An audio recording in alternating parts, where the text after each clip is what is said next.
All right, well, good evening, everybody. Thank you so much for coming out. I'm really glad to see so much interest in this issue. My name is Spencer Brandt, and I'm a second-year History of Public Policy major here at UCSB. And I'm co-hosting this event with my friend Ethan.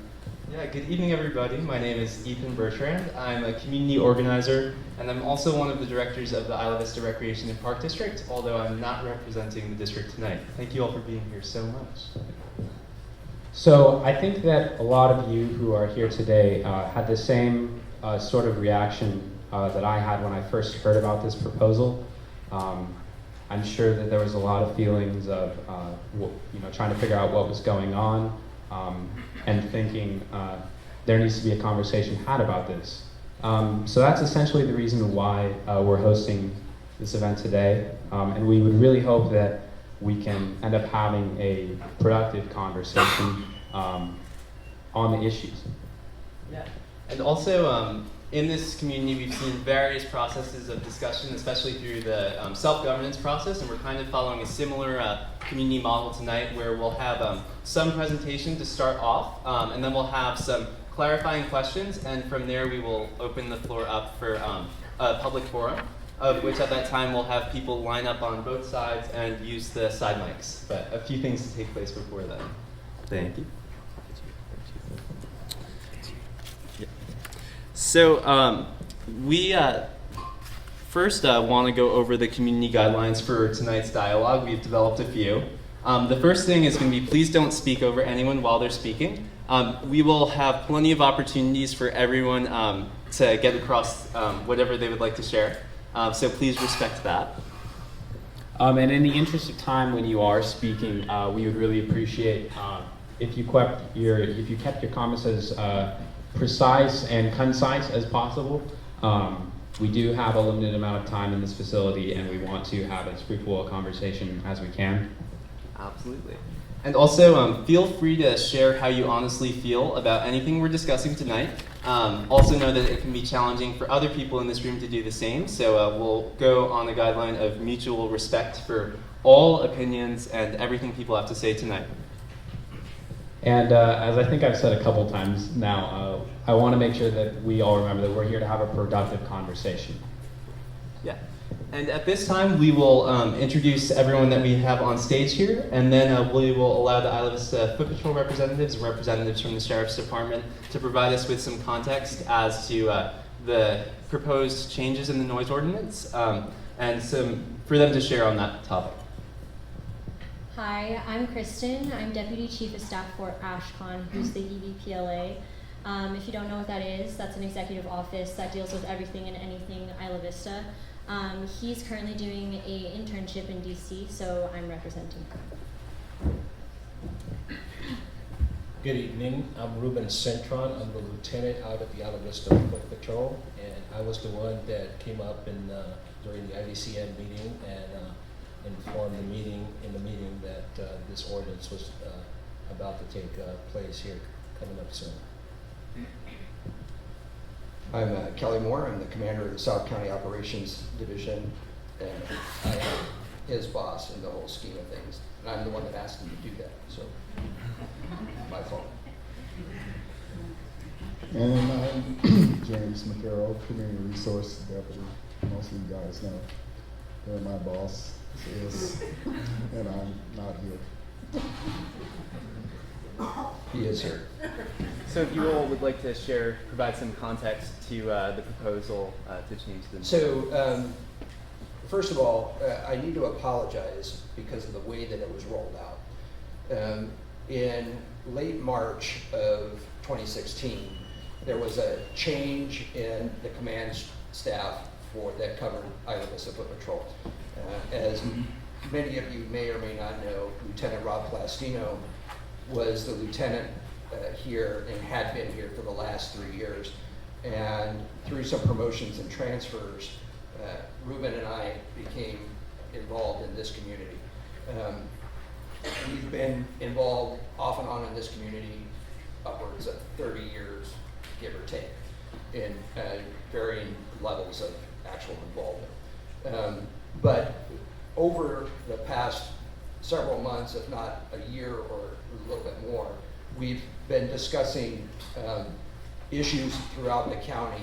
And one of my jobs as the commander, my division doesn't only include Isla Vista. It includes everything from Gaviota south to the Ventura County line along the ridge line. One of my jobs is to look at issues that are going on within our county and kind of come up with some kind of solution for that. So when we were talking in transition, this discussion came up. And I think some of the process was lost in that transition. I think what happened, because when I asked Lieutenant Cintron to make the announcement that we were presenting this to the board, we were just as surprised as everyone else that nobody else knew about this. We thought that it had all taken place beforehand, and obviously it hasn't. And so we're here to discuss what our next steps are and so forth. The context is there is a current county ordinance, 40-2, I believe, that covers noise after 10 p.m. Sunday through Thursday, and then it's after midnight on Friday and Saturday. And we're trying to bring that in line with all of the other communities within the county. And in fact, bring that in line with the restrictions on campus with the resident halls and so forth in the county. So we're trying to make it consistent. And I know there's been a lot of discussion since our announcement, at least this is what I heard. There's been a lot of discussion about that we're targeting Isla Vista. We absolutely are not targeting. A county ordinance affects the entire county, the unincorporated areas of the county. So we have the same concerns in the rest of the county, except it's typically a smaller volume. So that's kind of where we're at, and we're looking at making the 10 o'clock noise limit time 10 p.m. every day. So that's what we're kind of looking at. Is that good? Yeah, I think that was great. I think that the mic for a second. I think that was a good job at kind of contextualizing the ordinance as it has been proposed. I think what we want to do now is we want to go in and talk a little bit just about the way that things work in Isla Vista politically in terms of the governmental structure and also the county as it relates to the sheriff and Isla Vista Foot Patrol. So we have some frequently asked questions that we've heard a lot in the last couple days. The first is, what exactly is an ordinance? So an ordinance is just a law that is made usually by municipalities, special districts, or counties. Yeah, and with that, since it is usually at the local level, the various different governing bodies that are representative to the constituents make those decisions. At the local level, most communities are in a city format where they'll have a city council. In our situation, we're an unincorporated community, which means that we are not part of a city. So with that, the majority of our decisions are made at the county level by the Board of Supervisors. And then special districts can also pass ordinances, and with that, they're limited to the jurisdiction of the district and made by the Board of Directors locally elected. So for example, for the board that Ethan is on, he's on a Parks District board. So they can pass ordinances that relate to the parks. So the third question, is Ivy its own city? No, sorry. What is the role of Santa Barbara County in Isla Vista? Santa Barbara County is the ultimate decider on governing decisions that are made here. And so that finds its way down in terms of policing via the Sheriff's Office and Isla Vista Foot Patrol, which is the substation of the Sheriff's Office here in IB. The Sheriff's Office, as was mentioned earlier, does not just govern Isla Vista or police Isla Vista, it's also policing the entire county. And the county cannot pass an ordinance that, say, affects Isla Vista but doesn't affect Gaviota, or doesn't affect some other area in the county. That would be illegal. So it is correct what you were saying about how the ordinance is not specifically for Isla Vista, but because Isla Vista doesn't have any governing structure other than the county, any ordinances that are made, Isla Vista has to follow them. Yeah, and to give a little background on who will make this decision, should it go to the Board of Supervisors, that's a 5-member elected board that serves 5 districts in the county of Santa Barbara. And they will be voting after hearing this ordinance at their general meetings, which are held downtown at the Board of Supervisors meeting room. And since we are an unincorporated area again, they are our primary form of governance at the moment in Isla Vista. So real quick, we'll go over what the current noise ordinance is. I'm going to skip this first part because this describes all of the means for which noise can be made, whether that's percussion, music, screaming, lots of different things. But the really important parts here, and like has been said, this is for the whole county for unincorporated areas. The important part is that it goes into effect the night and following morning of any Sunday, Monday, Tuesday, Wednesday, or Thursday between the hours of 10 p.m. of such day and 7 a.m. the following morning. So that's during the week, or the morning hours after midnight of any Friday or Saturday between 12 o'clock midnight and 7 a.m. the following morning. And real quick, I want to give a little information as to what some noise ordinances are like in other areas.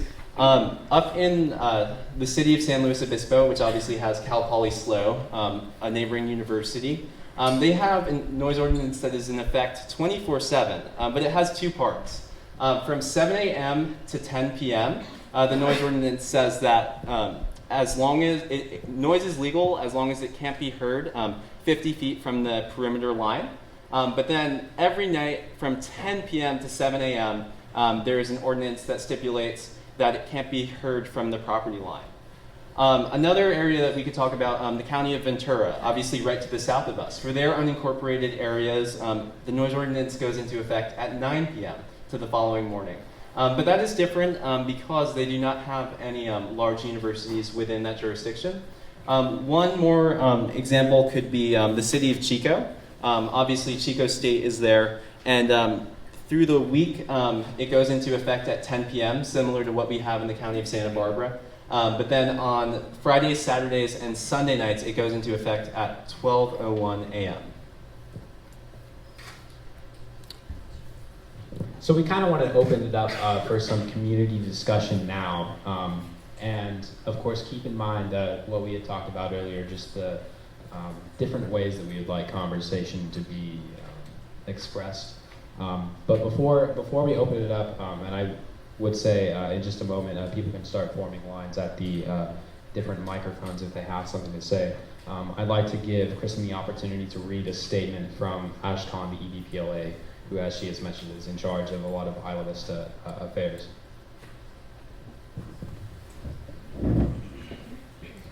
So again, I am Kristin, and Ashcon wrote this statement, and he wanted it read before the discussion to set the tone of what we're really trying to say here. To the Sheriff's Department and the greater Isla Vista community, I would first like to begin by recognizing the amazing change this community has created together in the past few years. Every year, there are more public events where students, residents, families, and law enforcement interact and learn from one another. Services like the new Community Center, the UCIV Volunteers, and Community Services District were a pipe dream not that long ago. When our community was at its lowest point, we came together to make a change that would include all voices. But we are not there yet. We have made great gains, however, there are still problems. There are students who feel suffocated in between their school, debt, rent, and police. Homeowners who have lived here for decades, who saw the worst and best of Isla Vista, and only want to see it prosper. There are families who live in our beloved community, but because of excessive noise, their children can't sleep on school days, and until now, they couldn't even go trick-or-treating on Halloween. Although this proposed noise ordinance amendment affects each of us in different ways, good or bad, there is one thing we share, that it affects us all, and we were denied the opportunity to be a part of the solution to our unique and important concerns. Our message to law enforcement is simple. Regardless of our stance on this specific ordinance, we expect that decisions that affect us begin with all of us. Changing the weekend noise ordinance from 12 a.m. to 10 p.m. might lower crime in theory, but there is no data or analysis to demonstrate that. There are families who want a quiet night for their kids and might be okay with a little more noise on the weekends, but the ordinance is already ill-enforced on weekdays, and their concerns then are not readily heard. There are students who want their friends to be safe and also want to celebrate their youth, just as the generations before did. If families have an issue with the current noise ordinance not being enforced in their part of Isla Vista, let's come together and address that. If students feel that they are being targeted, let's come together and discuss that. If law enforcement perceives a major safety concern with a 12 a.m. noise ordinance, let's come together and discuss that as well. If we each have a problem, then let's talk about them before we come to a decision. Sheriff's Department, we respect your commitment to public safety. Everyone wins when you can do your job effectively. But it is not effective as a public servant to impose decisions without including us, all of us, first. We can all see the amazing changes we have made in the past 2 years by identifying problems and coming to solutions together. Crime is going down and community engagement is flourishing, so let us continue this positive change and not endanger it. So instead of fighting and deciding whether or not this amendment is an easy cure for some segments of our community, let's see it for what it is. No matter what you think about this amendment, it is trying to fix one person's issue by exacerbating another's without consulting them. It represents everything that fueled the self-governance movement. We need to communicate our concerns with each other, to law enforcement and the county. That is why I, Ashcon, the below sign, oppose this amendment, because we have the right to discuss and solve our problems, not have one group decide what's best for all of us. If we want to help each other, we should work for each other and not against. Sincerely, Ashcon, Internal Vice President of Local Affairs.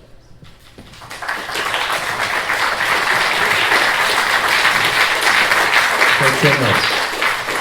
And so we're about to open up for discussion, and like I said, for that, people can make lines on each side of the room and go up to the microphone.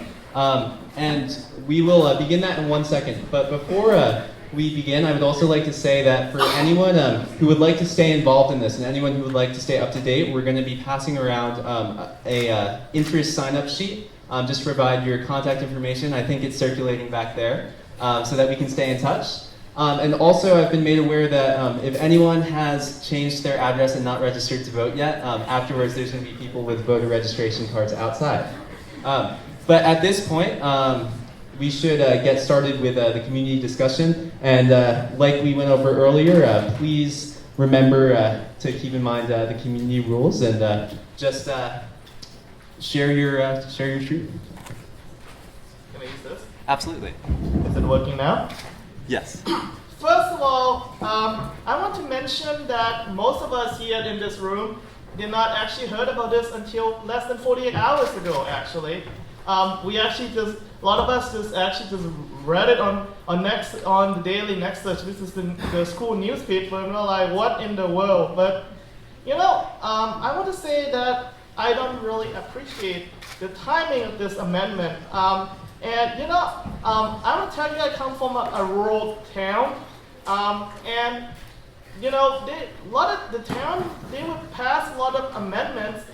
They would pass the kind of like ordinance or amendments or whatever, right when nobody is around. They would have like the discussion on like 5 p.m. the day before 4th of July or something like this, and they would say like one of the proposals actually was the traffic cameras that everybody hate. Nobody wants the traffic camera because they don't want to be taking pictures and then getting tickets. And so the town was overwhelmingly opposed to this traffic cameras amendment. So what they did was they set the discussion for the meeting it would be the day before 4th of July at 5 p.m. And then, nobody was there, and then it passed, and then a lot of people were mad, and then the people there was like, oh, well, how come nobody came to the discussion? How come all of you who object didn't come?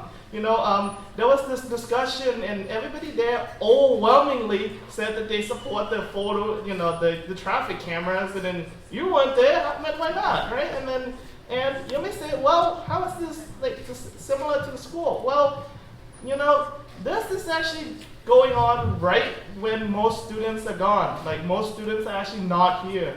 So, so we have lots and lots and lots of students who cannot have their voice heard because, some of them, I have friends who, in Georgia right now, or, or maybe Northern Cal, and then they can't come to this discussion and says, hey, I don't like this, So, and I heard that the timing of this has been extended to like the first day of school, but even then, that is wrong because most people just got here. They haven't even, they just unpacking, and you're telling them that they should immediately unpack and then rush in here, right? So I totally disagree with the timing of this. It's very suspicious, and like, why can't you do it like say 2 weeks into the fall quarter, or 3 weeks into the fall quarter when everybody would be ready to talk about this? Okay. Thank you very much. So thank you very much for your comments. I was just about to cut you off just because of like time constraints and everything. I should have said this prior to letting people talk. I would really appreciate it if we try to keep our remarks to around 90 seconds. Our opening remarks, that is. So what I'm hearing is that you're very concerned, sorry, I can't see you from my angle. You're very concerned that this has been done, say, when students are out of town, when they don't have a chance to have a voice in the process. So I don't know if you guys would like to respond to that. Yeah. What I like to say on that is, Commander Kelly and I are new to this division, and we weren't sure when the students came back in. We thought they were already back. At least that was my impression, and it was this. I learned the other day at the IBCN meeting that it was the city college students that were back, not UCSB. So the point of what Lieutenant Cintron is saying is we really didn't give that date. We were told when the date was going to be because we were asking the clerk of the board when would be a good time to do this. It wasn't really a target of saying, okay, we have to have it by this date or this date. It was just part of our process and when we were going to be ready and how we were extending through the process of actually constructing the ordinance. It was a product of when we were done, not necessarily, oh, we have to do it by this date. It had almost zero to do with that. Thank you. We'd like to recognize the next speaker. Yes, hi. Excuse me for looking at my phone. I have my speech on there. Good evening, everyone. My name is Josephine Ampao, and I'm the newly elected Student Advocate General for Associated Students at UC Santa Barbara, as you know, a lot of you know.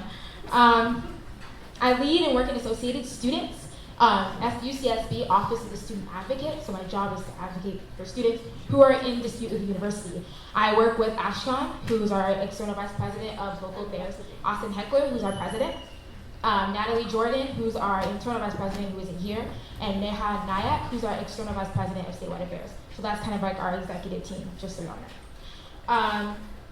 The first thing that I would like to say is that this space is very important. The conversations and decisions created tonight will affect every student and resident of Isla Vista. Due to the fact that the decisions here will affect such a large population, I would like to emphasize the importance of respect in this space. Though we may disagree, we all need to remember that we are all human and should treat each other the way that we would like to be treated. It does not matter if we are students, faculty, staff, activists, or community leaders. At the end of the day, we need to respect that we all want what is best for this community that we call home. As Student Advocate General, it is my job, according to Legal Code of AS, to work with students who are in dispute with the university, as I said. I interpret this to mean that when a UCSB is affected by any change in their community, I should not only be knowledgeable, but be able to speak on behalf of their needs. I frankly feel as a community, we need to understand every perspective, and I'm specifically saying this to y'all. This includes the perspective of students, regardless of what identities they have, families who raise their children in this community, and people who are in positions of power. I would say that myself. I personally have had the chance to meet, if y'all don't know, Lieutenant Cintron and Jake McKarrell. I personally appreciate the fact that they took this time to discuss this issue with us. And I personally was finding this out with a group of students at a conference in Pomona, student leaders specifically, who were about to win a campaign nomination. So just so y'all know, this group of students, they are some of the most influential minds in the UC system. So whatever it is, I don't think you can really slide anything by them and they not notice. I'm just gonna be honest. We're having a food and housing security issue and they're solving it. And it was ideas of UCSB. So my question is, how, first off, can students come to this meeting that is going to make this final decision? And two, how do you all feel about, how do I say this without sounding really harsh? How do you all feel about taking on the situation and taking students' perspective? Because we really felt like we weren't considered. Yeah, and like I said in my opening remarks, we felt this process had been going on. We felt that this process of conference and so forth had already taken place and that was lost in the transition. The reason that I asked Lieutenant Cintron to make the notice that it was coming before the board was because we were ready to do that. And I thought, and this is my fault, I thought this what we're trying to get accomplished here had already occurred. And so I was just making notice that we're going into our next step. And it was a surprise to both Lieutenant Cintron and myself that it had not occurred. We were just as surprised as you guys were. There's a couple of things I do want to make clear though. The perspective of this affects all of you. That's absolutely correct. And we don't take that lightly. We understand that this has to be a collaborative. We understand that. But you guys also have to understand that it's not just you guys that it affects. It affects the entire county. And we have issues with the same kind of issues with the rest of the county. And we can go into how we benefit from that if we want to a little bit later or through the process. But it's not just Isla Vista, and it's not just the voices here. It's voices everywhere in this county that we're listening to. And I will apologize that it came to notice and came to the public the way that it did. But we thought we were being transparent because of making the notification. And again, all I can say is we thought it had occurred and it hadn't, so we're sorry. And that's why we're here today. And that's why we're making the time to answer these questions and so forth. Well, one last thing I'd like to say is that our academic calendar is online. And whatever it is, I would love to get y'all a copy of that, just so you know when we are back in school.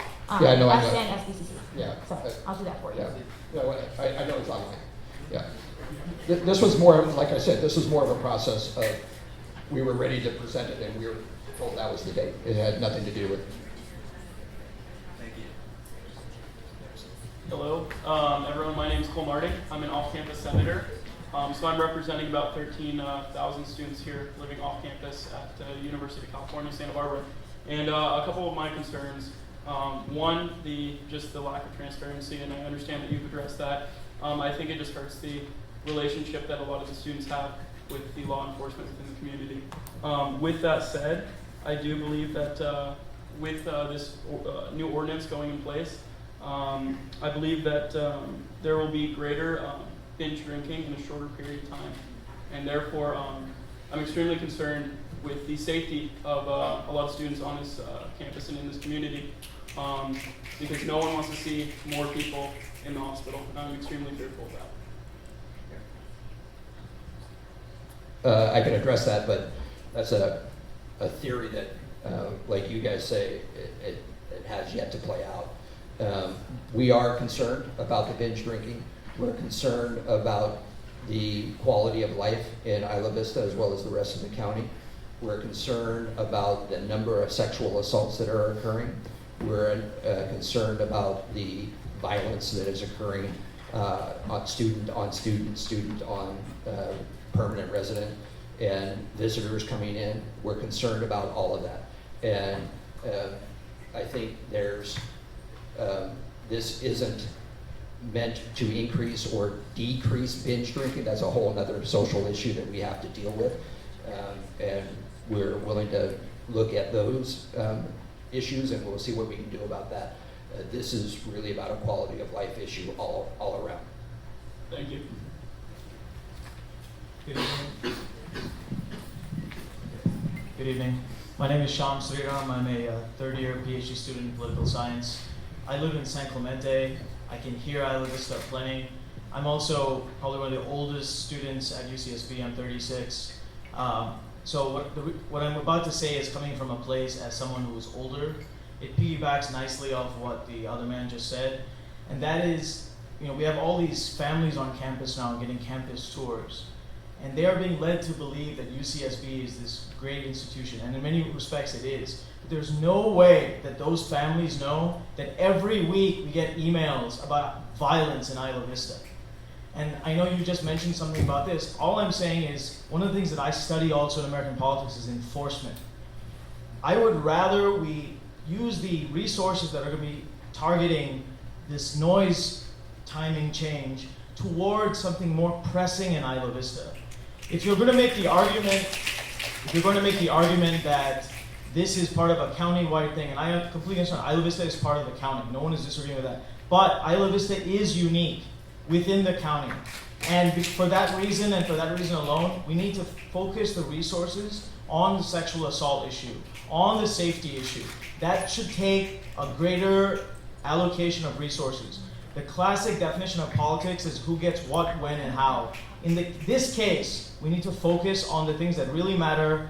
Noise, I know it's a problem, I know people get bothered by it, but in the bigger stretch of things, it is not a problem. We have real concerns. I have students who have been sexually assaulted in Isla Vista, male and female, who do not feel safe going out on certain roads at certain times. So I just think this is a question of resources, and I think noise in the bigger picture is not a big deal.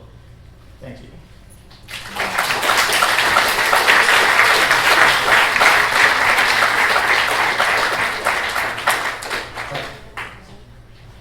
About what I'm about to say, I don't mean to offend anybody, but noise is not the issue.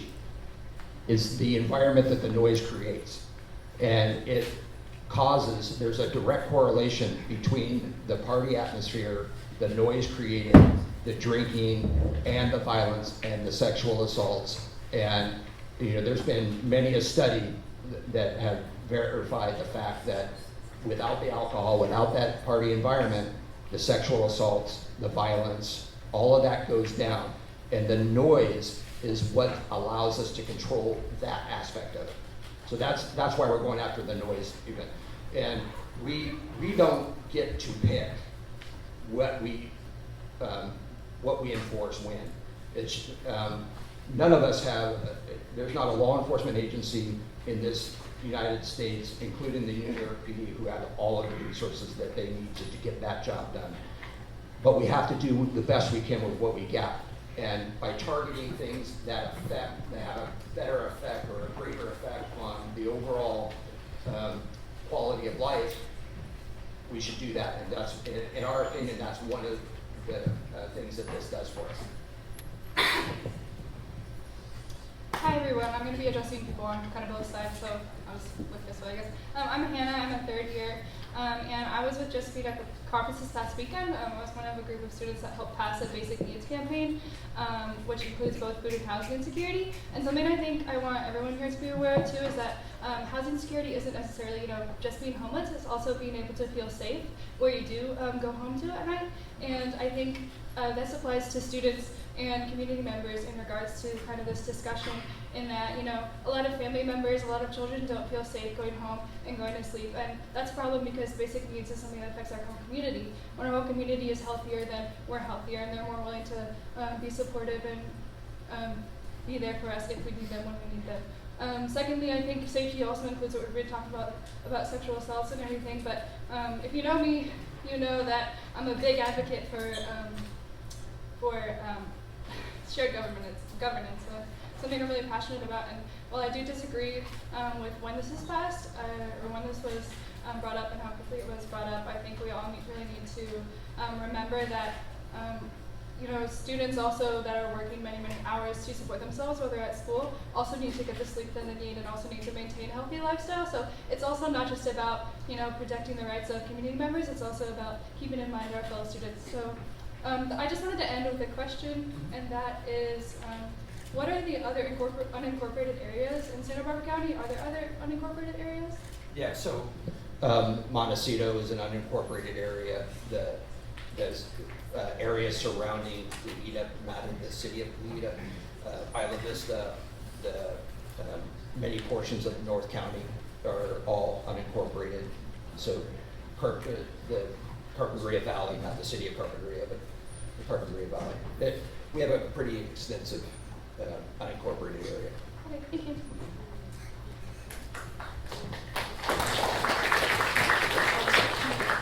How's it going? My name's Dean Bertrand. I've lived in Isla Vista for 2 years and I absolutely love it here. And one thing I really love about Isla Vista is the emerging music scene. We've had artists come out of Isla Vista such as Jack Johnson, Revolution, who just played a great show. And we have emerging artists coming through still, such as the Olays and Westwell. And with this new noise ordinance, I don't know how the music scene will keep going. I was reading an article the other night about Slightly Stupid. I'm sure a lot of you guys know that band. They play the Santa Barbara Bowl as well as many venues across the world. And they said before they played the Santa Barbara Bowl, they were playing in Isla Vista, their first shows in Santa Barbara. And I know this is a small issue in a huge world, but I just want to speak for people like myself who would really enjoy the music scene and appreciate it. I appreciate the music scene as well. Did Toad come out of here too? Toad the Wet Sprocket? I'm not too sure. Yeah, maybe they did. One of our deputies had a band. He was on a band out of here. But if they played at the Santa Barbara Bowl, they stopped at 10 o'clock. So I'm just going to move this so I can see you a little bit better.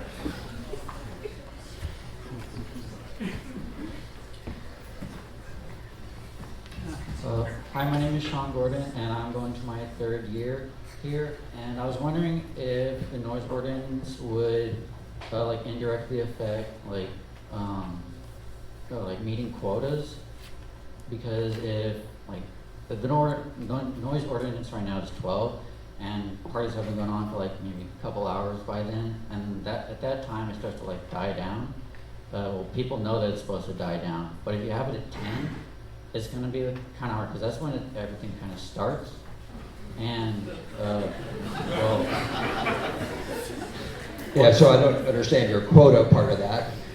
Well, I'm just wondering, if you enforce it at 10, then people use their willful ignorance and arrogance of the rule, so that police enforcement can maybe grab more I'm not sure how to say this.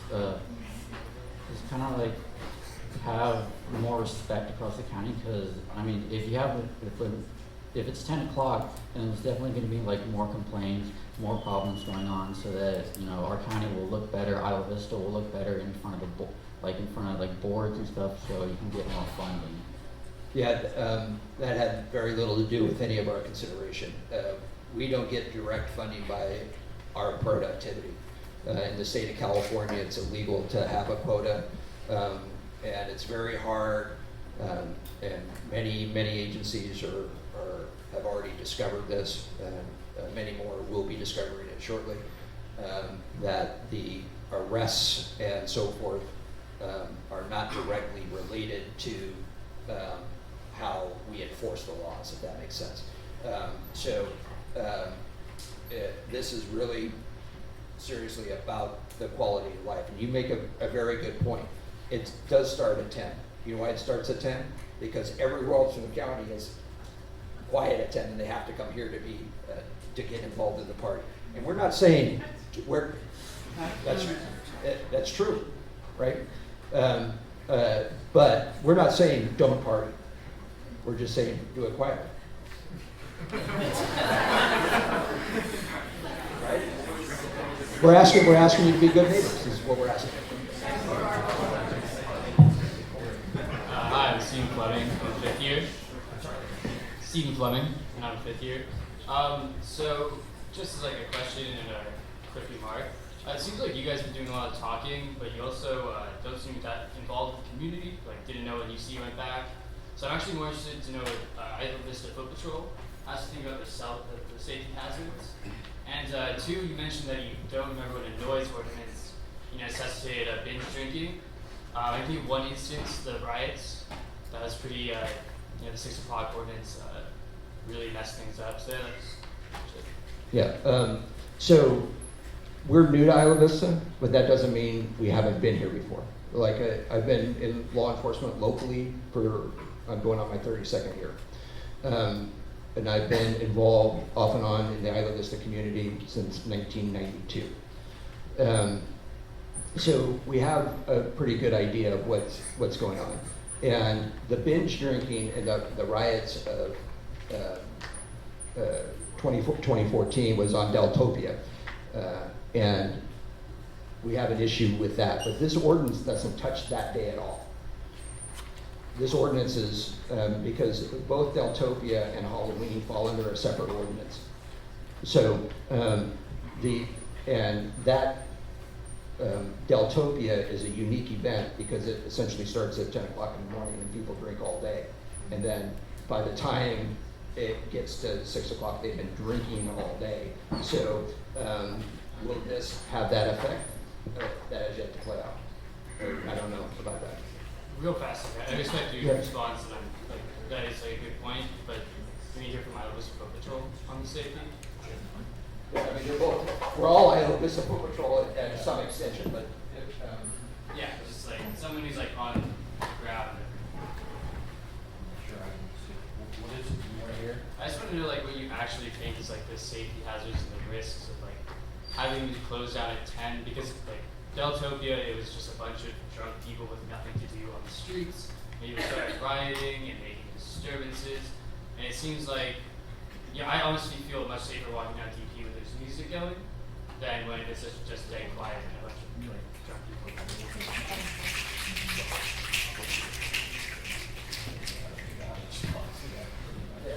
yeah, so, I think where he's having an issue is it's essentially the same.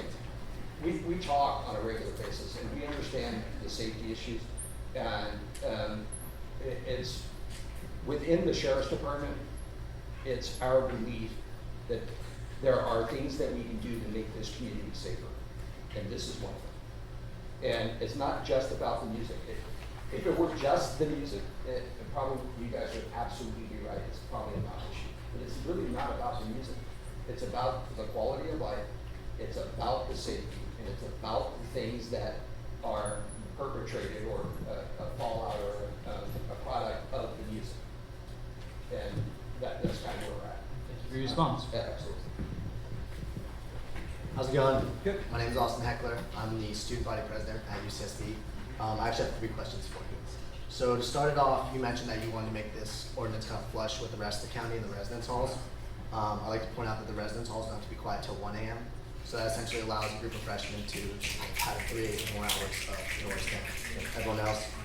But you also mentioned that there's a direct correlation between crime and having music or whatever play later. So I was wondering if we could see these statistics, or if they'll be presented to us in any sort of way where we can. Yeah. So while we were doing these, absolutely, the answer to that is absolutely. When this ordinance was first started, the only statistics that were available were 13, 14, and I've asked them to be regenerated for 15, 16. So as soon as we get those, we'll be happy. So you generated statistics from the year of like a riot, all that whole bad year that Isla Vista had is what this whole decision is made off of? Over a full year, absolutely. Yeah. My next question was, how are we going to make sure in the future that like the community is more engaged in decisions like this? I know our community takes a lot of pride in engaging the police in a lot of decisions we make, community service district, having many members of the community involved. So how do you plan on making these decisions in the future? Yeah, like I said, we apologize. We thought it had already occurred, and so yeah, but like going forward, like what is your plan to? Our plan is to be transparent, and that's why when I said, hey, let them know that we're headed to the board to present this, we thought we were being They're just making a notice, not saying, oh, by the way, there was zero intent to hide that. We thought we were doing it correctly because we thought the foundation had already been set. And Lieutenant Cintron and James McKarrell will both be very well engaged, and I'm sure you're going to make sure that that happens. So then, listening to all the community's kind of concern, have you taken any consideration to postponing the proposal for? That's why we're here. Is there? I personally, there is no urgency. We just have it set, and I don't want it to just sit around and languish. But if at some point we have this discussion through the day and it's convincing that we should wait, then I'm open to that. Thank you.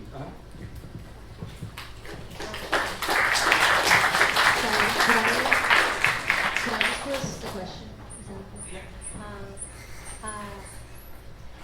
So I know that I'm not a policeman. You guys obviously have a lot more experience dealing with people in the law in that aspect.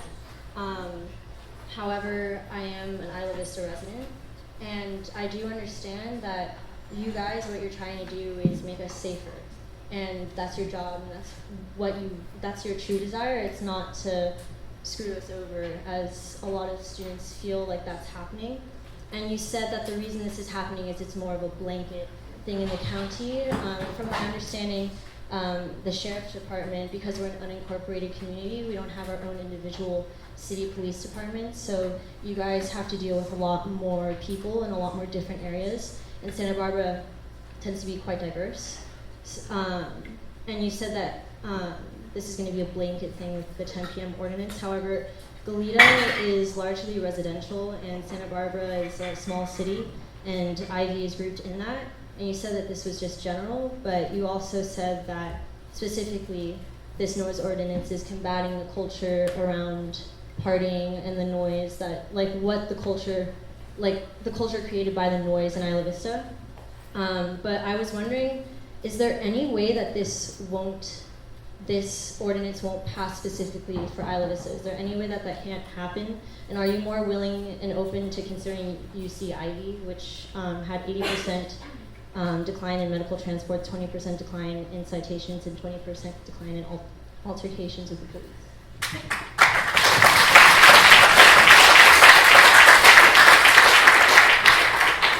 So I'd have to look at all those stats and what they were compared to and what the decline was and so forth to really answer that intelligently. So we'll just assume that they're correct. And we appreciate the partnership that we've had, and there has been a great bit of cooperation. So it is enforceable in the entire county. And as I think, was it Spencer? I think it was Spencer who said that, it's essentially illegal for us to say, oh, we can do it here but not here. It does apply to the entire county. So to get it excluded is unlikely. So with this ordinance, it gets presented to the Board of Supervisors, right? The way that this won't get passed is it contacting our supervisors instead that represent us instead of... Ultimately, it's the Board of Supervisors that makes that decision. Yeah, it's the Sheriff's Department and that's my job, is to come up with a solution, what I think is a viable solution to issues that I'm having within my area. This was what was posed, and in order for us to do that, we have to get the approval of the Board of Supervisors. Thank you. Hi, good evening, everybody. My name is Justin Decker. I'm a second-year transfer student just coming to UCSP. And I feel the uproar caused by the consideration of the noise ordinance demonstrates that Isla Vista must be established as a community services district.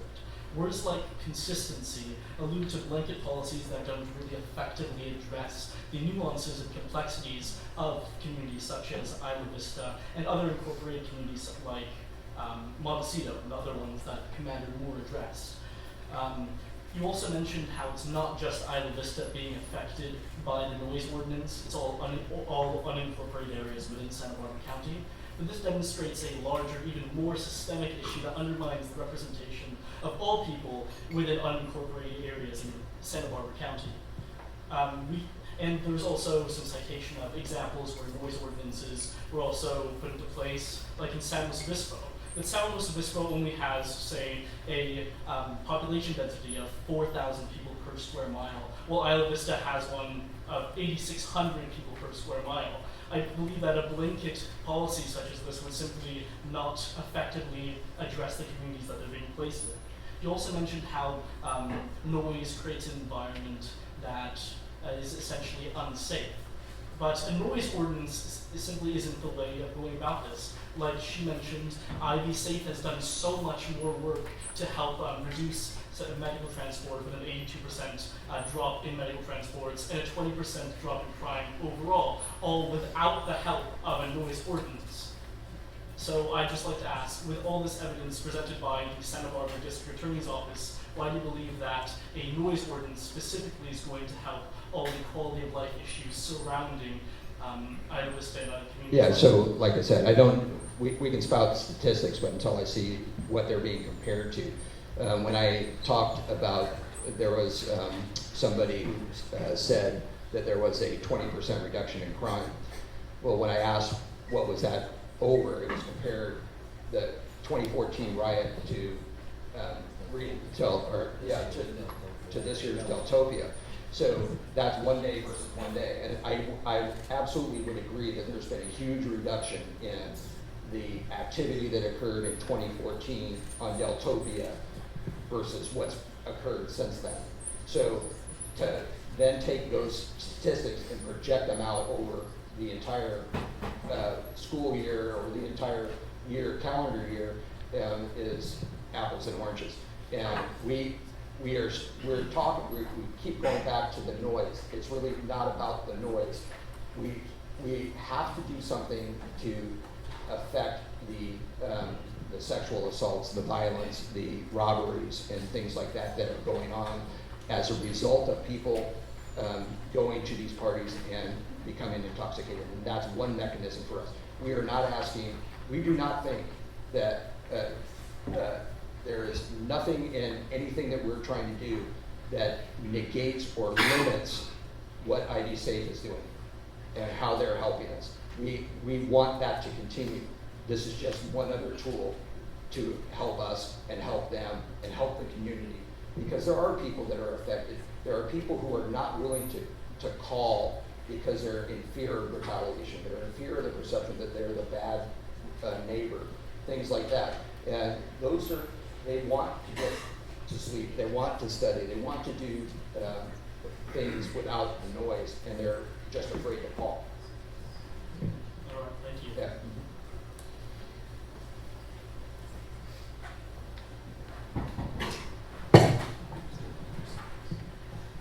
My name is Michael Kyle. I've been here for a while. I've had the chance to see each Deltopia unfold since the first year I came here was year right after Flotopia's disaster. But I remember the time leading up to the 2014 riot. We had an email come out telling all the other UCs, don't come here, it's going to be too crazy. I first thought more people were going to come, that's great. Secondly, I saw a lot of cameras going up, I heard about stricter regulations on the streets, and I felt a lot of tension coming in the community. So much tension that I personally decided to just avoid IB that day and go downtown. When I came back, I saw a helicopter in the air and there were riots happening on the street. One thing I really want to implore you to think about is not just the legal proceedings on sort of things like noise ordinances, but also the amount of tension that we feel in the community between the community and police. This sort of idea that we see, and you can tell just from the vibe in the room, not only do people feel like they were left out of the conversation, we did address that, that was an honest mistake. However, this goes directly against a lifestyle that people expect to come here to be able to have, at least until midnight. 10 p.m., as was stated earlier, was around when things really start. So we kind of have this authoritarian feel, and that's going to increase more tension and more disrespect towards the police, and makes it harder for the efforts of community policing that I've seen have done so much good for this town since that Deltopia riot. That'll make that harder to go through with because less people want to be involved with the police. I really implore you to think about that tension, about how we come together as a community, just more luncheons with the police, more talks like this really, so we can address these problems before they occur. But just that community feeling is something that I found to be very important. And I also want to just really throw it really quickly in terms of some of the crime and sexual assault. Too many of my female friends have told me that they've gone to police when they feel like they are in need, and they get brushed off. In order to address issues of sexual assault, you need more women in the police force. You need more women on the ground. There's different ways to address this than simply a noise ordinance. Thank you. I agree with everything you said.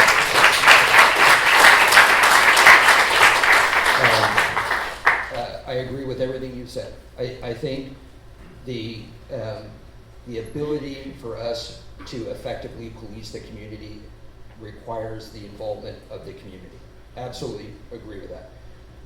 The fact that the women in law enforcement, that's an issue across the board, and I think we have applications.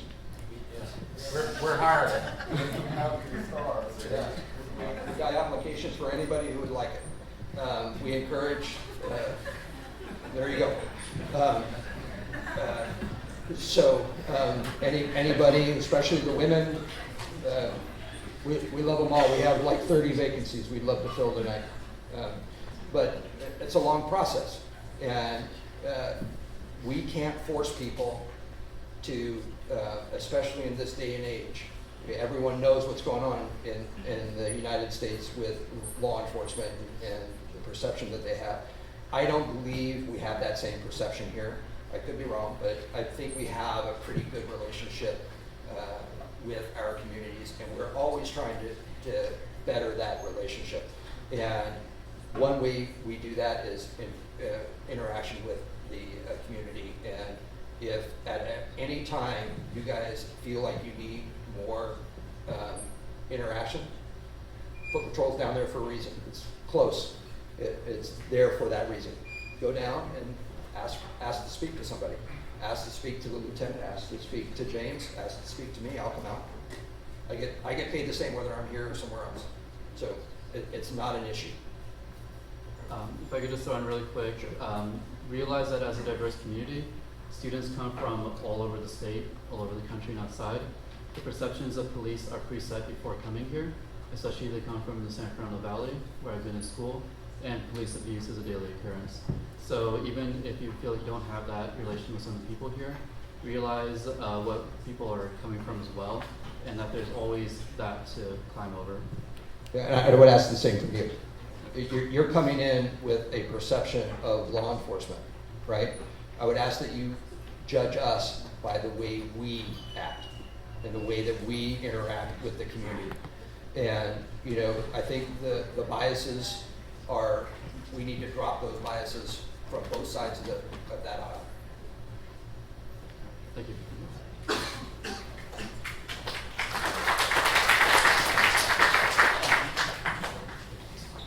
Hi, my name is Samuel. I'm a third-year political science student here at UCSB, and I'm a 20-year resident of your jurisdiction.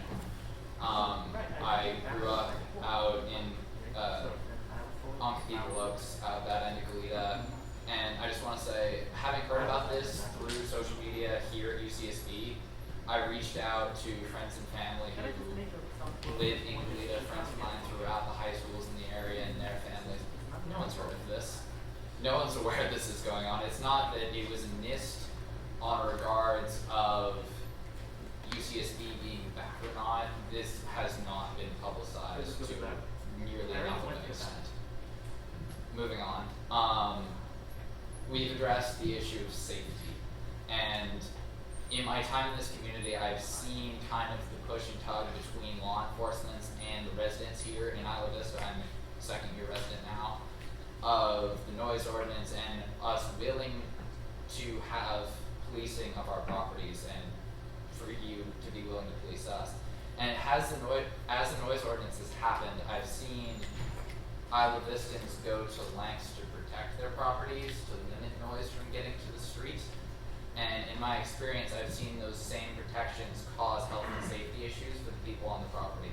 There's issues with medical responders. There's issues with people coming into the properties because people are going to great lengths to keep noise on the property.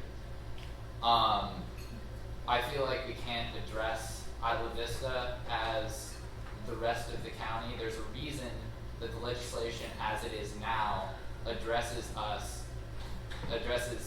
the noise ordinance differently than it does in other areas. Because you have homeowners in this area who are willing to do things like that, who are willing to put up plywood to make sure noise stays on the property. You're not going to see that in Ventura. There's a reason this needs to be treated differently. Just like to hear your response to that. The fact that people are altering their property from its original state to keep the noise out or in concerns me a little bit. And where somebody has to reconstruct their property to become good neighbors is an issue.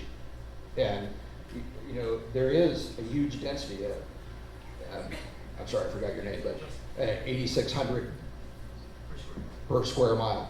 That's a pretty dense area. You have to be good neighbors there, right? So you don't see people outside off of Cathedral Oaks putting up plywood on their fence above the code to keep noise out or in. You just don't see it.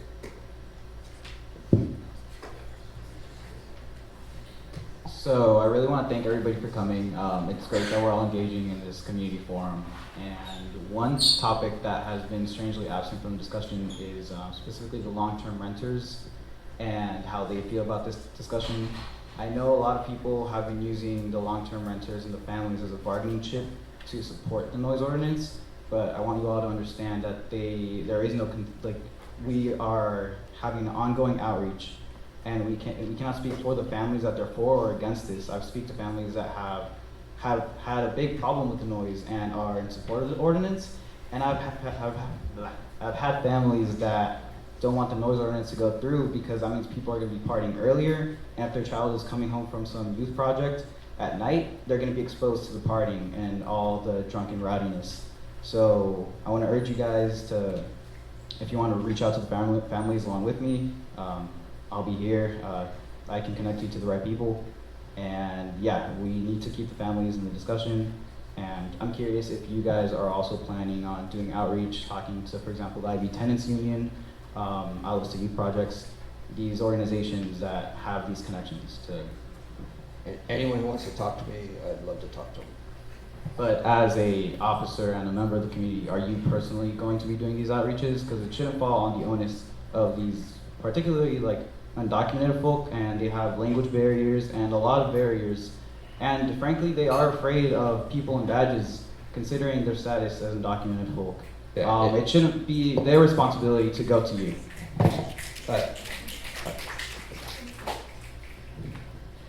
I was trying to stay quiet.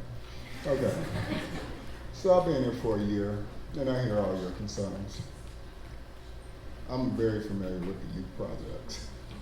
If you're familiar, the kids are now high school kids, elementary kids. They're saying we're students too. They have the campaign on. They feel like they're lost in translation. They feel like they're not really a part of this community in ways, because every decision is based off what basically the huge university and its students want. There are community members here that are suffering, and that's what we're looking at. Yes, I talk to people. That's why they hired me to get out in communities and talk to people. So I'm well aware of their thoughts, their concerns about this noise ordinance. Obviously, I haven't spoken to everyone, but I hear the complaints. So you ask who's going to get out there and talk to them. I am. I'm pretty hard to miss. So when I'm walking down the street, I'm always giving out cards. I'm everywhere, pretty much. People, I'm pretty hard to miss. They can find me because for the last year, I have honestly been trying to find them. Can't find them. So these people that you're saying that we need to find, I'm a lot easier to find than they are.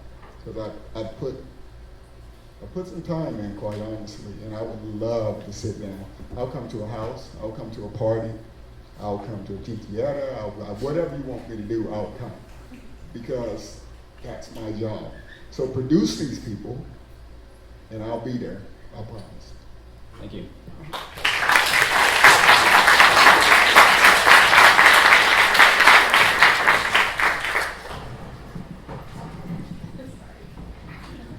Hi, I'm Lulu.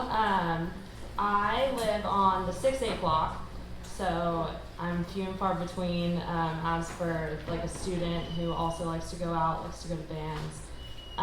And one time we actually tried to have a band in our backyard, and someone did call and reported the noise violation and had their name on record. And that was fine. So we shut everything down and just ended it for the night. We haven't had anything since then. So I'd like to bring up that, like with actual noise issues, there are people that are willing to call that would like to report like unnecessary noise. As for noise in the community where I live, there typically aren't parties. I mean, they're very few and far between. And the epicenter usually is like the 6-5 and the 6-6 block of DP, and there aren't very many families that live in that part of Isla Vista. So targeting noise for the sake of families, I understand where there are certain like viewpoints, and I obviously can't speak on behalf of like a mother and father and their kids, but that's my perspective. In addition, as for safety, I agree. I think that lowering the time to 10 p.m. encourages people to drink more heavily in the early hours and drink more amounts of alcohol earlier. And as a woman, I've never felt like uncomfortable at any party I've gone to. That's, again, my own personal opinion. So I don't think that targeting noise necessarily targets the dangers associated with drinking, because a lot of the stuff that I go to are great bands and like parties with my friends. So that's just my personal opinion. We're not saying don't have bands. We're saying don't have them after 10 o'clock. So I've heard the binge drinking argument. Yeah. I get it, but I think that's a separate social issue that we need to, and I think there is collaboration between many community groups and the U and City College and about the binge drinking itself. I think that's a huge issue. Frankly, if we could stop that, we might not be here today. Yeah, I mean. But we can't. We haven't been able to stop that, so we're here today. Just in terms of like timing, I have tons of friends who get off work at 10. So that is when their night starts. It starts at 10, they get off and they're like, oh my gosh, I'm finally gonna get this set. You have like 2 or 3 bands playing in the night, and it's like, oh my gosh, so-and-so's opening for Savage Henry. Like, I'm so stoked they're going on at 11, and it's gonna be a blast. And so you can't fit in like an entire night of that. Like, it just isn't very plausible to fit everything in before 10 in terms of that. So my opinion is that the timing is not fit for our community. But thank you for your time. Yeah, thanks.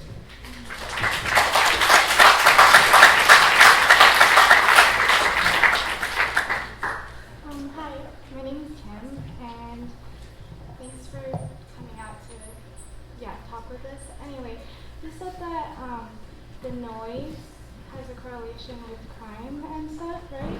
And you also said the thing about binge drinking, that's a theory, right?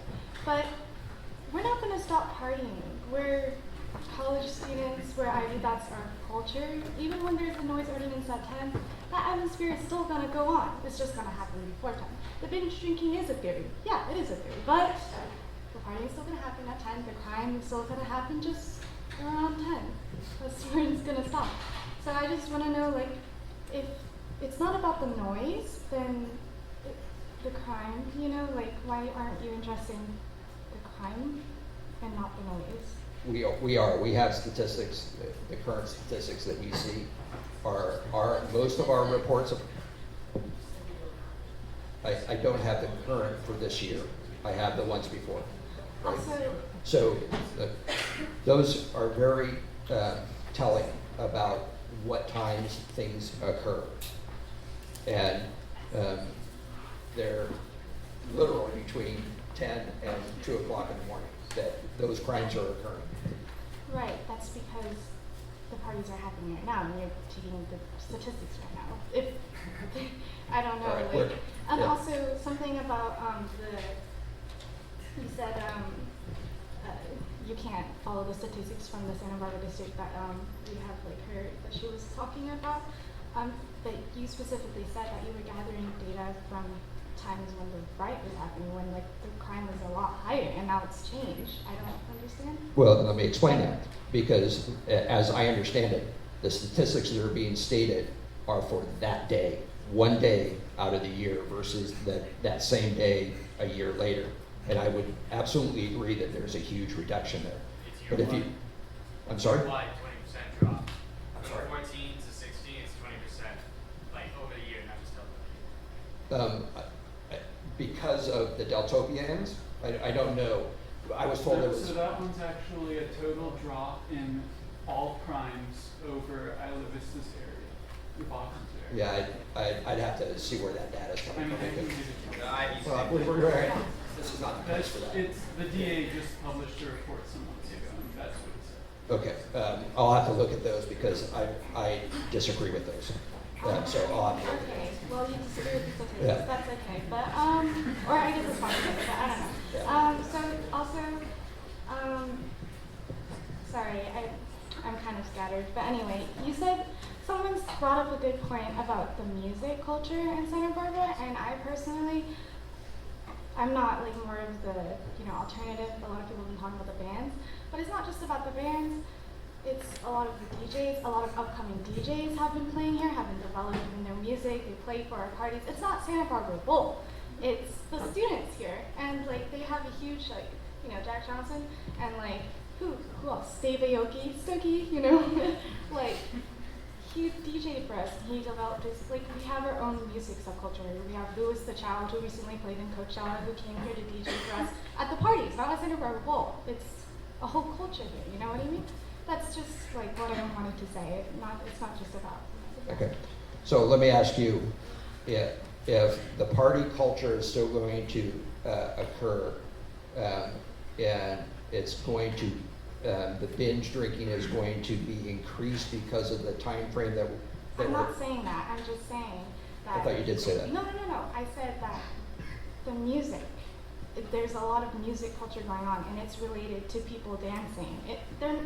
They might not be drinking. Yeah, like but sometimes I don't drink when I go to the party. Yeah, no, I get that.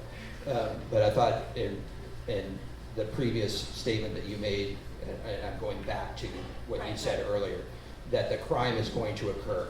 What is your suggestion? What is your about curbing that crime that's resulting in the party stuff? So like, I feel like personally, a lot of the crime that is going on, like when there's police antagonism, that crime increases. Like that's what I personally feel. It might be different, whatever you feel. So you think we're causing it? No, definitely okay. not. I'm just saying like when people feel antagonistic towards the police, more crime occurs. Like more arrests have to happen, etc. So I was thinking like, in order to curb the crime, we have more of the like students patrolling, a lot more volunteers. Then we have a lot more volunteers like working with you guys. Like a lot of more of the student voice is happening, and we have that with the Ivy patrol. I would love to see that. Yeah, that would be great. I'd love to see that. More of the student governance, right, rather than reducing the. So let me give you a little society take from the law enforcement perspective.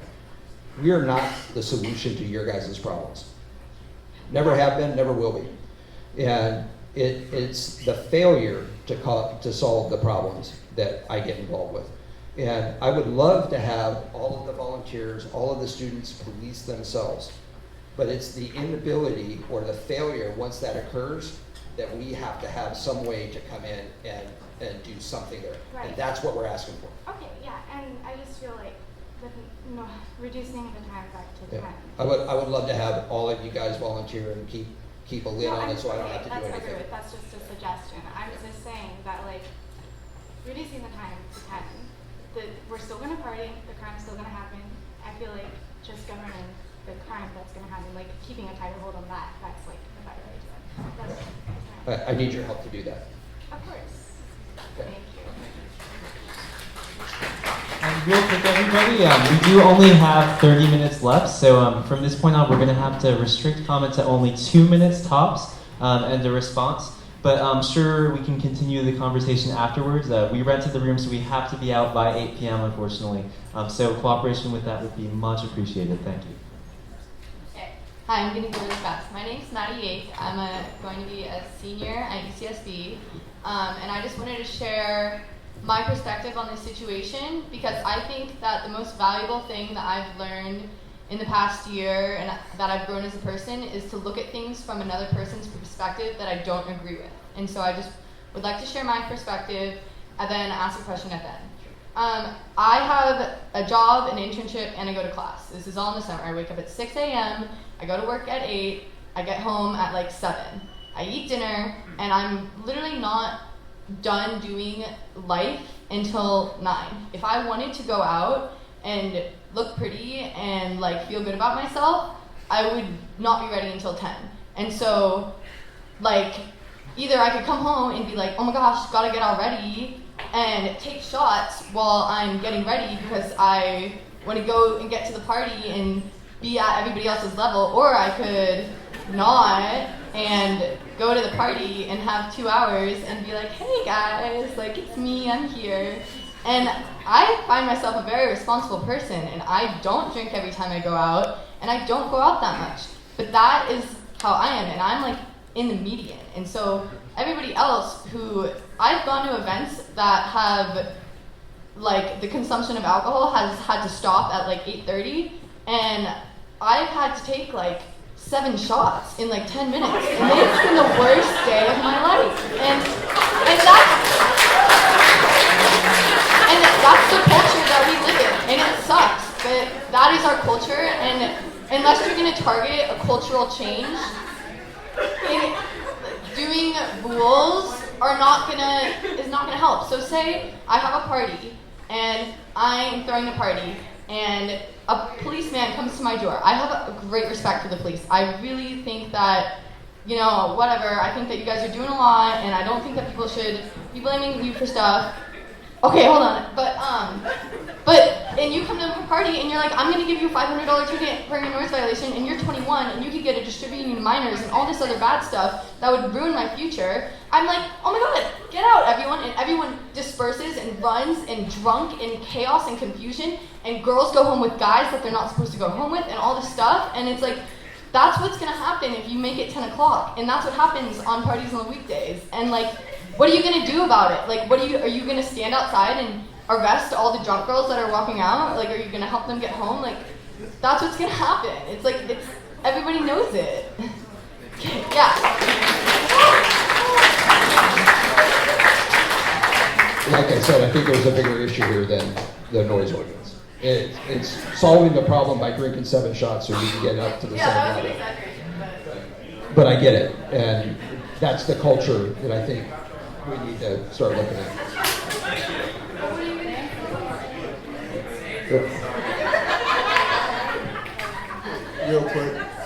Real quick, guys. Again, I've been here for a year, and I consider myself a part of this community, and I hear you guys. This thing snuck up on all of us. But I am not hearing any accountability from you guys, and that's why we're here now. If you change the time, we're going to go out and get drunk. If you change the time, we're going to do A, B, and C. Where's the accountability? We know you guys are going to continue to drink. We get that.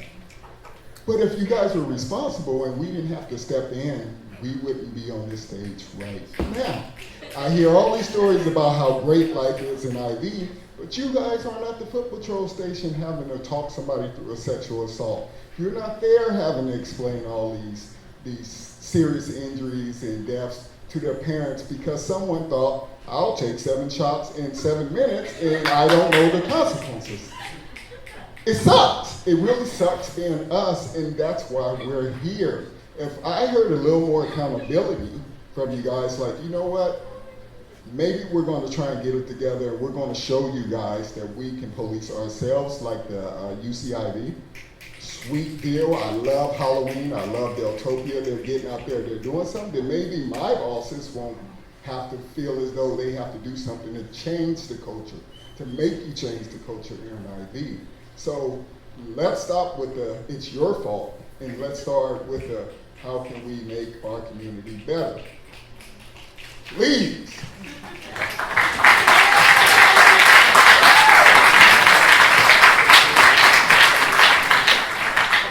Just to expand on that a little, I know that this is an open discussion. However, in open discussions, usually both sides expect respect towards one another. So laughing and cheering and all of this is not going to be effective in getting anything we want done, and it's just going to antagonize the relationship, like we talk about police antagonizing the relationship with us with these ordinances, but it's not effective when we come back at them. Community policing is the goal that we're trying to get, and that involves community and police. So establishing this mutual respect, we can't say that we want it from them and then not give that respect back. I understand that in IV there is a party culture. That doesn't have to be a terrible thing with the binge drinking, the sexual assault, all of this. We have a culture that we're in college and we experiencing all of this freedom and stuff. But the point of why we had this was not to continue to be like, let us party, let us fight for the right to party. The point of this was that we don't have enough representation in Isla Vista because we're an unincorporated community. We're working towards that with AB3. And this ordinance we disagree with. But the arguments that we take with this shouldn't be that we continue to want to just like do our own thing and party, because it's a mutual benefit when we both respect each other. So please just keep your questions and conversations and giggling and laughter. Please just keep it to yourself and like instead ask legitimate discussion questions. Thank you.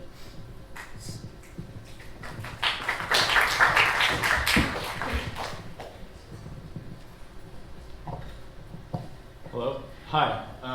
So my name is Dylan Flanagan. I just want to start off by saying thank you so much for giving us your time and respect and coming here. I can tell that, you know, sitting up there and getting grilled is not what you guys want to be doing with your evening, but I appreciate the fact that you came out and stuck with us on this. I guess I would just like to say that if crime reduction and prevention is your top priority, and if this noise ordinance proposal does pass,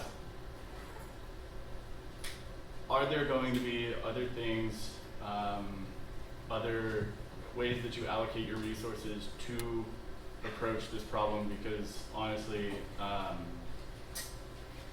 parks are dimly lit, our streets are fucked up, you know, everything is just kind of like, IV's the world's greatest shithole, and it's awesome, and everyone's having a good time, and it's this weird dream place that you go for college, but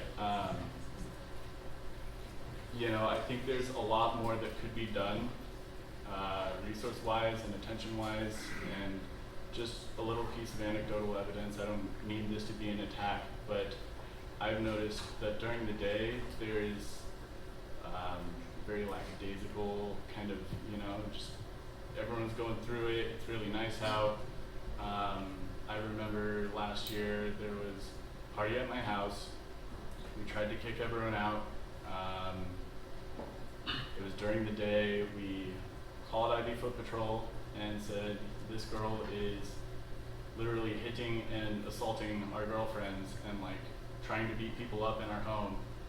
And we saw a group of IV Foot Patrol maybe 25 minutes later just walking outside our house, and we're like, hey, there's someone like beating our girlfriends up inside. Can you guys come do something? We don't want to like, you know, hit a girl or you know, subdue her and be in the wrong.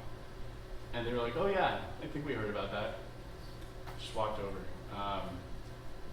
So if this is like the genuine concern, this crime reduction and safety issue, I would really appreciate you guys working with us to get some funding for streetlights and for other things that will actually ensure the safety of the residents in Isla Vista? Yeah, unfortunately, you're talking, for that kind of stuff, you're talking to the wrong people.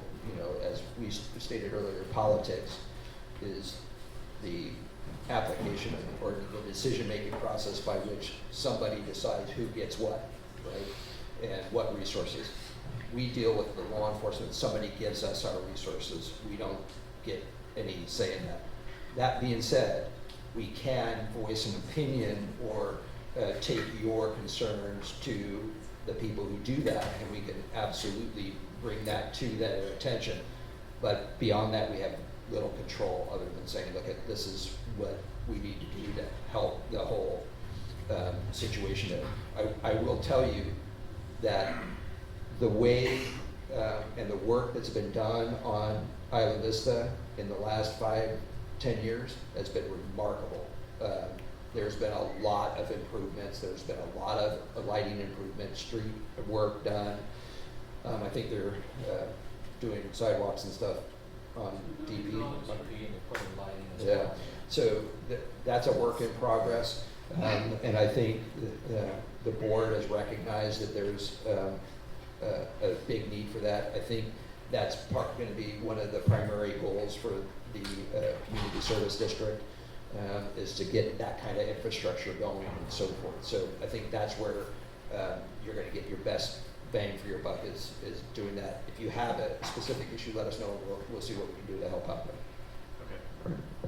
Okay. And the other issue about lackadaisical and so forth, I'll address that. Okay, thank you very much, because that really rubbed me the wrong way. And when did that happen?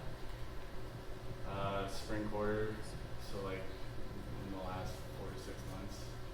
I'll take care of that. Okay. Yeah, it just kind of sucks feeling like you're reaching out to the authority and not getting very much. I get it. I'll take care of it. Thank you. Have a good evening. And before we proceed with the next comment, I just want to say that we're going to have 2 more from each side, and then we're going to have to cut it short just due to time constraints. So I'm sorry to everyone who's beyond the 2-person threshold. I can hang out outside for a bit if somebody wants to ask a specific question. We appreciate that. Hi, how's it going? My name is Patrick Dahoney. I'm an off-campus senator here. I represent about 13,000 students off campus. I know you talked about statistics earlier, like you looked at crime statistics like between 2013 and 2014, and this kind of led you to believe that this would be the best decision to reduce crime because it looked like crime was on the increase. I actually have statistics from 2015 that shows the trend in statistics from 2013 to 2015 and from 2014 to 2015, and I'd just like to share them with you. This came from countyofsb.org. It's your guys' statistics. So yeah, crimes actually decreased. Serious crimes have decreased 25% since 2013. Overall crime has decreased by 20%. In 2014, there were 6 homicides. 2015, there were 0. 2014, there were 23 forcible rapes. 2015, there were 12. Robbery went from 21 to 14. Aggravated assault went from 85 to 52. And burglary went from 227 to 191. And that is from 2014 to 2015, but there's also been decreases from 13 through 15, so that does not include the Deltopia riots. And I know one of you said earlier that like our community isn't engaged enough in like finding our own solution, so you think that this is the right solution. Well, UCIB, which was started by one of our students, Ashcon, that just got funding to go every weekend throughout the year this year, not just Halloween and Deltopia. So that, like, we expect that to even reduce crime even more because of like the great work that they've done. So with all these changes happening in Isla Vista, like UCIB just got more funding, the community service district can provide more funding to community policing. I don't see why it wouldn't make sense to postpone this proposal even like another year or 2 just to see if crime keeps reducing and what more can be done as a community, just because we've already made so much progress. Well,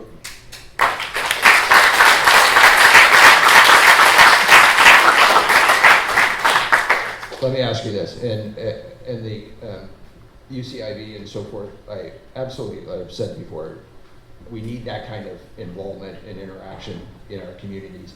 I wish we had it other places. It's unique and it works well here. But let me ask you this. Rather than postponing it, what do you think about a sunset clause? So we try it for a year, and then if it doesn't show any effect or doesn't, then it automatically sunsets and we have to go back to the board a year later. What do you think of that? Well, if crime's already on a decrease, then how could you attribute like a further decrease in crime to the noise ordinance? Because even though we have a reduction, it's still quite a few. I mean, we had 2 this last weekend. Right, and we have, okay, so you're saying the sunset clause, so if we do this, try this out for a year, well, there's also a lot of other things that are starting this year. There's UCIV, there's community service district we're working on, so like, how would you be able to separate the attribution to already the trend that we already have and all these new things that are starting to maybe it's the a noise combination. ordinance? So why wouldn't you like wait for things to stagnate? Why wouldn't you wait for these new things to try out first? UCIV's expansion to try out first, the community service district to try out first before you try to impose this new law when all these other new things are already happening to fight the problem. Because I think it's, this is my own personal opinion. I think everything is needed. I think it's a combination. I don't think it's this or this or this. I think it's a combination of all that how we're going to be truly effective to start changing the culture of violence. Right, but I mean, if pretty much, I mean, every student I know and have talked to is against this, and I know that it involves the entire community, but I think because it involves the entire community, then we should find something that everyone agrees on. And I know UCIV and all these other programs are something that everyone's agreeing on, and it's already working.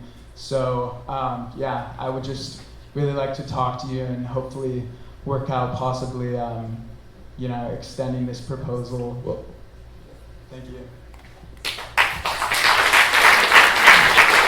Hello, my name is Dylan Mosby. I've been on Public Safety Commission for 2 years, and I'm also spearheading the UCIV effort, and I'm the UCIV liaison for Public Safety Commission.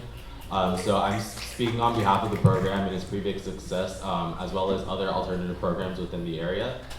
Due to, I think, the fact that there has been an actual decrease in crime, which there, according to the Santa Barbara District Attorney's Office, there's been a 20% decrease in crime. And from quotes from Lieutenant Plastino, noise citations only make up less than 1/3 of all citations written up within the area. There's also been a 26% decrease in arrests, 20% decrease in citations, and an 82% reduction in medical transports.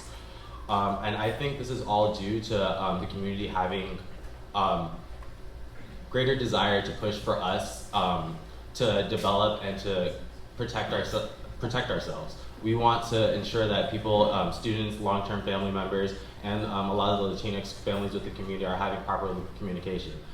Such as the meeting tonight, there's not a lot of long-term members as well as Latinx families because of the fact that this was a social media push. There wasn't a chance for those local members to become involved in the process. And more than anything, the reason why I think so many are opposing this push for the new ordinance is because of the fact that there wasn't a lot of involvement, especially from this community, from all aspects of it, if you look at it overall. And then trying to push for it while students and other pushers of alternative programs aren't here just seems to be quite unfair. Going further, there have been statistics showing that there are record lows on days that alternative programs such as UCIV were there, including for Halloween and Deltopia. Deltopia, I believe it was for the past 5 years. That shows that these programs are having significant impact on their own. By adding this new ordinance, it's almost like hindering or saying a slap to the face for these programs which have been developing in their own time. They're showing their success. So that's why I think for some of these programs which are about to be implemented year round, there should be just a push in the delay of this ordinance, a push in the discussion for when more of the alternative programs are here and we can actually see those statistics. Understood what you said earlier about the sunset clause. However, by doing that and pushing it right now, there's a whole bunch of people who aren't here able to voice their opinion.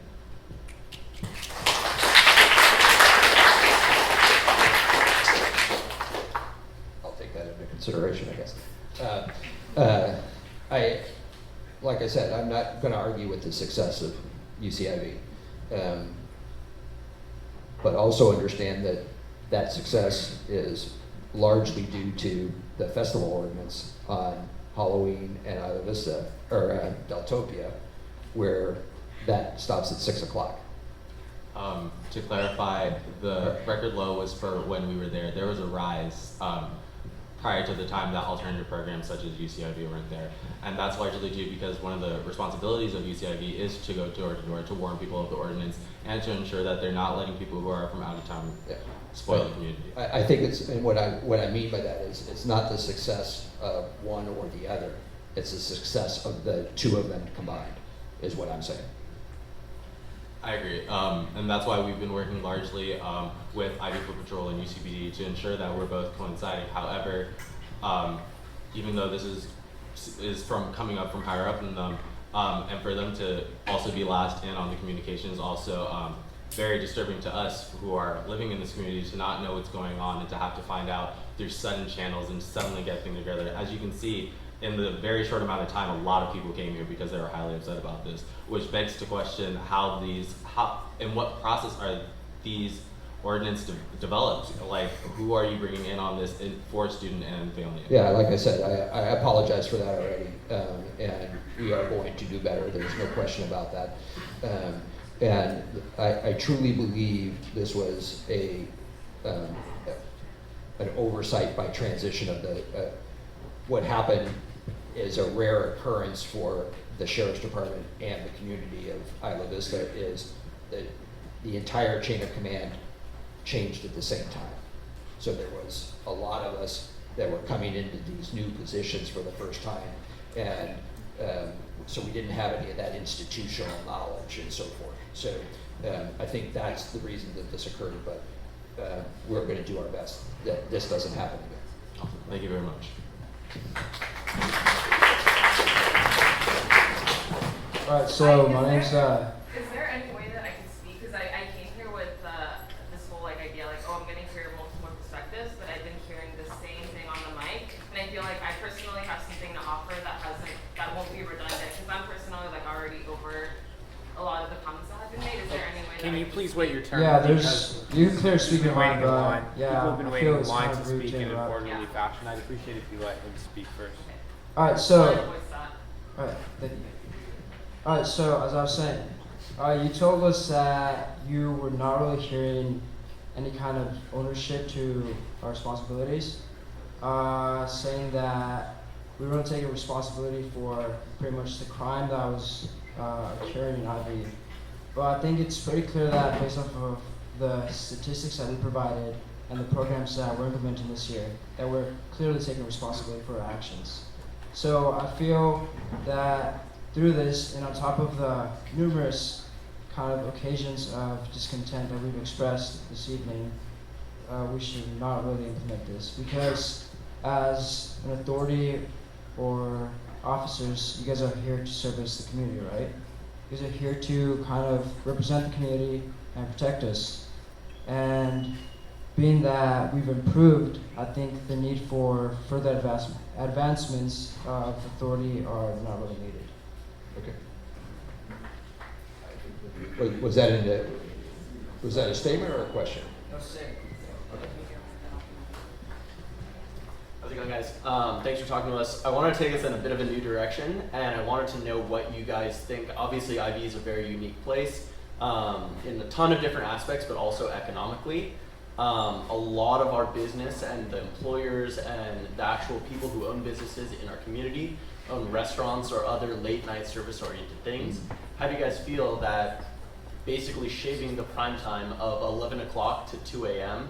off of restaurants like Freebirds, Ivy Deli, Hana Kitchen, and all the people that they employ and all the families that they provide income for, how do you feel like that's going to affect the community?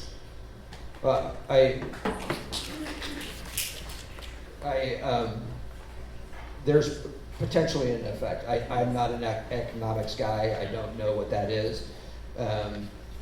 Does it concern me? Yes, it does. But economics usually takes second seat to safety and quality of life to me.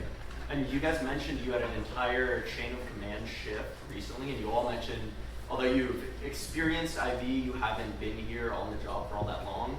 Do you feel like it might be a more prudent decision to wait a little bit and kind of feel it out before making such a radical change to It might be. the existing community? It might be. Thank you.